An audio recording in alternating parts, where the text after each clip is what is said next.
logo is an extension of who you are or what you do. There has to be a reason for it. It should be something that someone is drawn to. A successful logo can almost say nothing. We think of a logo as something that can hold everything. It's informed and reinforced by the things that we see every day, and it's important to acknowledge that entire invisible vocabulary.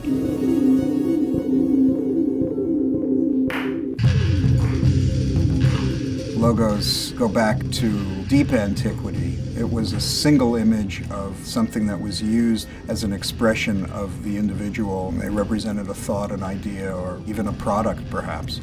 Aristocracy, for example, would have shields, and those are basically complex logos. And not everybody was literate, so pictorial means were ways of getting around that illiteracy. In ancient Rome, you'll find mosaics, and those mosaics are pictures of tradesmen. So you'd see an elephant, which would mean somebody has been to Africa, or you'd see dolphins, which means somebody's probably dealing in fish. So all of these things indicated who the merchant was. And I think that's the beginning of the logo. Logos increased exponentially as commerce increased, industry increased, as technology increased, and there was more and more competition. Logos have gone from being very Victorian looking to very modern looking, meaning they're more economical. So logo designers have to have a sense of what the company wants its personality to be. And then it manufactures this mask. And the logo is essentially a mask. It's an identifier, but it's also something that stands in for who you are.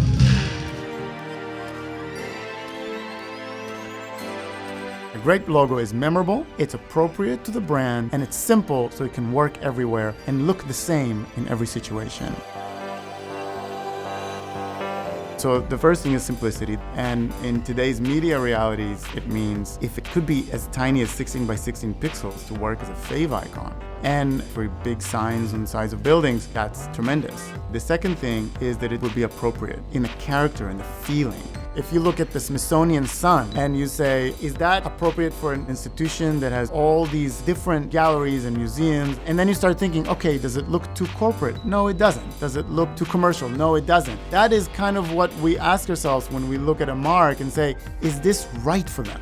And then the last thing, it should be memorable. And often it's something awkward. Often it's something that throws off a balance. And a good example is Mobile, that was done by Tom Geismar, my partner. He designed these letters that are based on geometry, and the simple change of the O to red made it just burn into your mind. When a design fulfills these parameters, with time it will build equity and it will build recognition. And we're looking for something that will look fresh for a long time.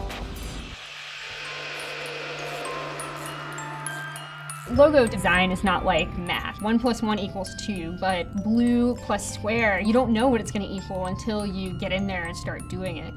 I like to have one idea that I really believe in and the client really believes in, and I like to iterate the hell out of it.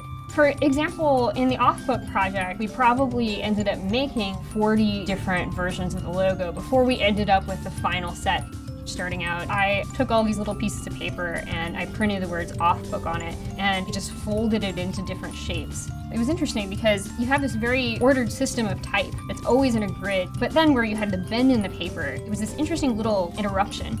And so I brought these printouts into my scanner and started emulating that little interruption and sort of move it or wiggle it. And so the resulting image would have these different lines and distortions in it. And once I had all of these varieties of shapes, we were able to look at them and assess them and try to figure out which ones seemed the most interesting and pleasing. And then the process from there was just a process of choosing colors, choosing different transparency levels and relationships between the different elements, and it was just a matter of refining it. And so this seemed like a perfect opportunity to reference this larger metaphor that Off-Book is creating about non-traditional and fringe culture and art. The victory of getting the idea and then the victory of having something physical that represents the idea, those are two very good moments.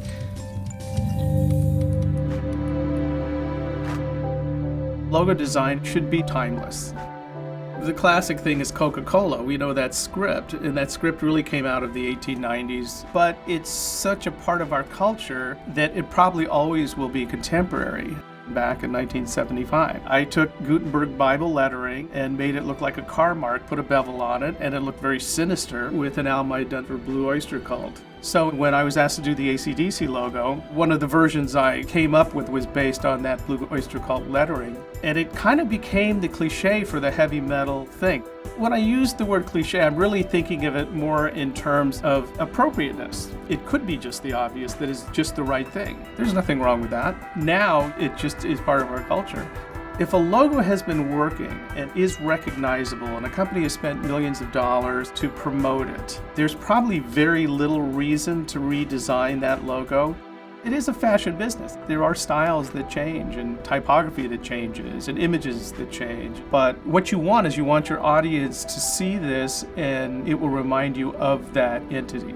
That's when a logo works. That's when it becomes timeless. We need the logos so that people will be cued into who we are and what we do. The world has evolved, the technology has evolved, but in fact our approach has been constant. It should be simple, it should be well drawn, and should be interesting. A logo can't express everything, but it should definitely express the thing that's the most important, the thing that needs to be expressed.